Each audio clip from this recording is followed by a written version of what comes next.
भाई पिछले साल ही हमने सुना था कुदरत का निजाम। अब कुदरत का निजाम जो है किसी डिक्शनरी में डालना पड़ेगा, जैसे बेसबॉल डाला है, क्योंकि कुदरत का निजाम ना पाकिस्तान के लिए ऐसा लग रहा है कि चल रहा है। आपने आज का मैच देखा होगा भाई, वक्फे पे जब एक टीम ने 401 रन बोर्ड पर लगा दिए तो हर कोई, हम भी आप भी यही कह रहे थे कि ये क्या हो गया पाकिस्तान को, ये कैसी सोच है, दे पिटाई दे पिटाई दे पिटाई। पर न्यूजीलैंड पर सवाल उठता है अब, जो टीम 401 रन बना के भी मैच हार जाए, भाई वो टीम तो जाना डिजर्व नहीं करती सेमीफाइनल में। हाँ, पाकिस्तान की दिक्कत यह है कि उन्होंने लेट स्टार्ट किया है, वो बड़े मैच हारते रहे, सिर्फ बांग्लादेश, नेदरलैंड्स और श्रीलंका को हराया, तो वो भी डिजर्व नहीं करती।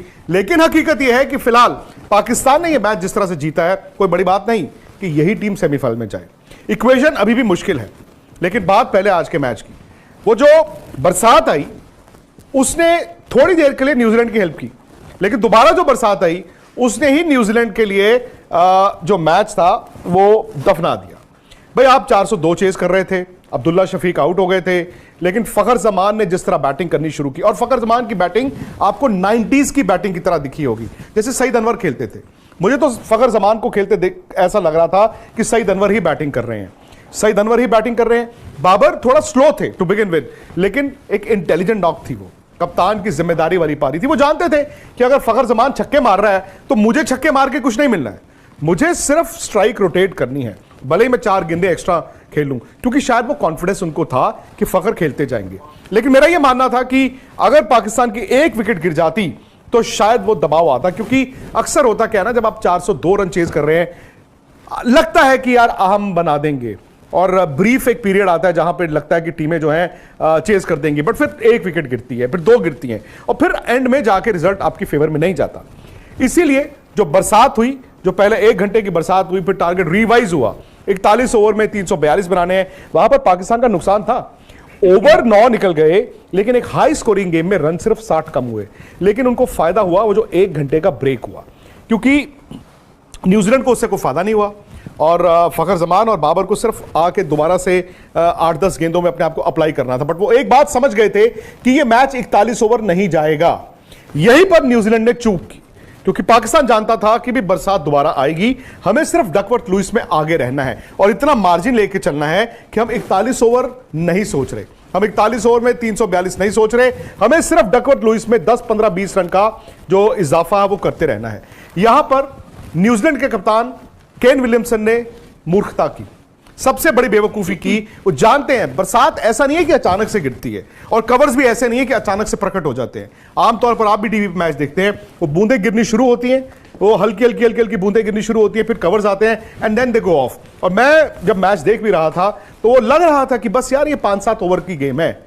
वहां पर उन्होंने क्या किया, ईश सोडी को शेरों के सामने डाल दिया। अब ईश सोडी लेग स्पिनर है और उनके सामने फखर जमान। उस ओवर में आए 20 रन, 20 रन आए उस ओवर में, और पाकिस्तान जब बाहर निकला उसके बाद तो बरसात इतनी हुई कि मैच होना ही नहीं था, 21 रनों से जीता है। सो बात वहीं आ जाती है कि न्यूजीलैंड ने भी तो पाकिस्तान के हाथों में खेला, पाकिस्तान ने द मोमेंट न्यूजीलैंड पे दबाव बनाया, न्यूजीलैंड जो है वो क्रैक कर गया। अब न्यूजीलैंड टीम का भी देखा जाए तो भाई अभी भी लगता है कि वो सेमीफाइनल में जा सकते हैं, क्योंकि नेट रन रेट पर अगर आप नजर डालें और पॉइंट्स टैली पर नजर डालें तो भाई टेक्निकली अभी भी 3 टीमें हैं, न्यूजीलैंड, पाकिस्तान, अफगानिस्तान, ये तीनों टीमें हैं। अब अफगानिस्तान इनसे आगे है, क्योंकि मैच भले ही वो 4 जीता है लेकिन खेला 7 है। आखिरी 2 मुकाबले उनके थोड़े मुश्किल टीमों से हैं। पता नहीं अफगानिस्तान करिश्मा कर सकता है कि नहीं। न्यूजीलैंड और पाकिस्तान का जो नेट रन रेट है वो थोड़ा सा बैलेंस आउट हुआ है।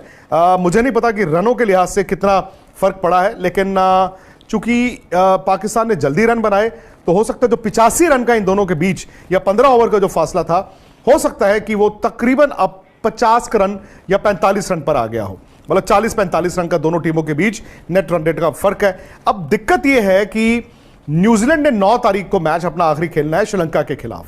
अब उस मैच में भी बैंगलोर में बरसात फोरकास्ट है, और फिर पाकिस्तान ने खेलना है इंग्लैंड के साथ 11 तारीख को अपना आखिरी मुकाबला। अब फर्ज कीजिए न्यूजीलैंड और श्रीलंका के मैच में बरसात हो जाती है, वहां पर पॉइंट्स शेयर हो जाते हैं, 1 पॉइंट न्यूजीलैंड को, 1 पॉइंट श्रीलंका को, फिर पाकिस्तान को सिंपल इंग्लैंड को हराना है और वो सेमीफाइनल में आ जाएगा। लेकिन अगर न्यूजीलैंड ने श्रीलंका को अपने आखिरी मुकाबले में हरा दिया ऑब्वियसली वो 1 रन हो या 10 रन हो या 60 रन हो, उतने से जीतेंगे। फिर पाकिस्तान पर दबाव यह होगा कि वो अपने आखिरी मैच 11 तारीख को इंग्लैंड को हराए और उसी फासले से हराए, उसी डिफरेंस से हराए, जो इम्पॉसिबल नहीं है, क्योंकि इस टीम के साथ हर कुछ इम्पॉसिबल लग रहा था। 2017 चैंपियंस ट्रॉफी उठाएं आप, 1992 वर्ल्ड कप उठाएं आप, जब लगता है ना कि ये टीम गिर चुकी है, उसी वक्त ये खड़े होने की कोशिश करते हैं। तो भाई पाकिस्तान ने क्रिकेट अच्छी खेली, खासतौर से फखर जमान ने, और शायद इस तरह की 2 इनिंगें जो उन्होंने खेली हैं वो टीम में वो जोश भी भर दी है, वो ऊर्जा भी आ गई है। बॉलिंग उनकी अभी भी जो है वो मतलब बहुत माठी है, बहुत कमजोर है। आज जो पिटाइयां हुई हैं, भले वो हारिस राउफ की हों, शाहीन अफरीदी की हों, किसी की भी हों, लेकिन फखर जमान ने आके उनकी बैटिंग को वो 4 चांद लगा दिए हैं। कभी कभी क्या होता है ना, जब आप मैच जीतते हैं बड़ा, तो बॉलिंग भी सुधर जाती है। तो ये एक तरह से अभी भी मुझे लगता है कि वो कुदरत का निजाम की जो बात कर रहे थे, इंडिया वर्सेस पाकिस्तान सेमीफाइनल हो सकता है। पहले मैच के बाद लगा ये पाकिस्तान तो दूर दूर तक नहीं है, लेकिन अब अगर इंडिया कल साउथ अफ्रीका को हरा दे और पाकिस्तान चौथी टीम बन के आ जाए, तो फिर कोलकाता में 16 तारीख को ये दोनों टीमें आमने सामने हो सकती हैं। उम्मीद करते हैं ये रिएक्शन आपने एंजॉय किया होगा। मज़ीद क्रिकेट के अपडेट्स के लिए आप हमारे चैनल को कर दें सब्सक्राइब, वीडियो को कर दीजिएगा लाइक एंड शेयर।